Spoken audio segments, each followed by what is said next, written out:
जय श्री कृष्ण मित्रों, जब भी भगवान श्री कृष्ण का नाम आता है हमारी आंखों के सामने मथुरा की गलियां, गोकुल की बाल लीलाएं और कुरुक्षेत्र का वे विराट रूप तैरने लगता है।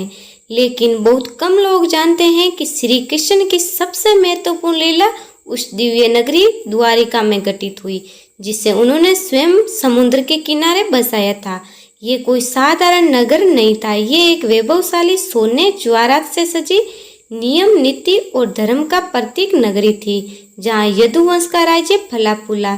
लेकिन मित्रों, ये कथा केवल एक महान नगरी की स्थापना की नहीं, बल्कि उसके विलय और भगवान श्री कृष्ण की अंतिम लीला की भी है। महाभारत युद्ध के पश्चात जब गांधारी ने अपने 100 पुत्रों की मृत्यु का कारण श्री कृष्ण को माना, तब उन्होंने उन्हें श्राप दिया कि जिस प्रकार मेरा कुल मुझसे छिन गया, उसी प्रकार तुम्हारा यदुवंश भी तुम्हारी आंखों के सामने नष्ट होगा और तुम्हारी द्वारिका नगरी समुद्र में समा जाएगी।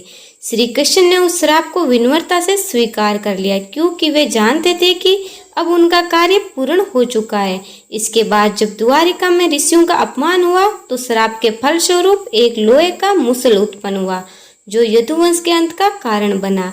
द्वारिका में अजीब घटनाएं घटने लगी। पशु विचित्र व्यवहार करने लगे, पक्षी अनहोनी की आशंका जगाने लगे और संपूर्ण वातावरण भय और विनाश की ओर बढ़ चला।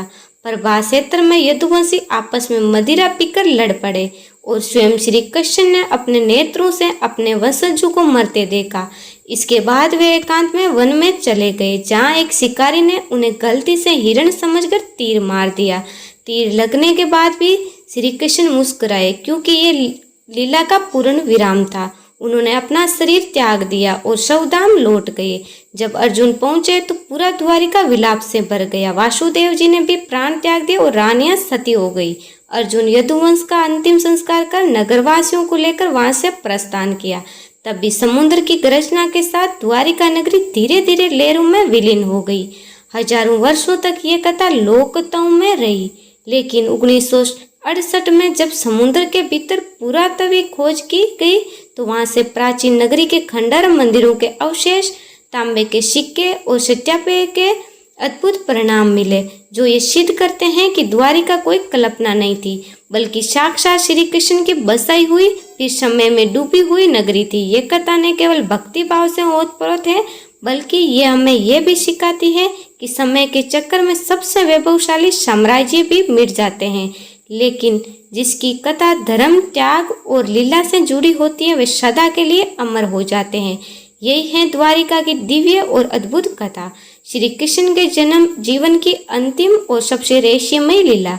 अगर आज की ये वीडियो आपको पसंद आई है तो वीडियो को लाइक करें और साथ ही ऐसे और वीडियो देखने के लिए चैनल को सब्सक्राइब अवश्य करें। कमेंट में जय श्री कृष्ण जरूर लिखें। धन्यवाद।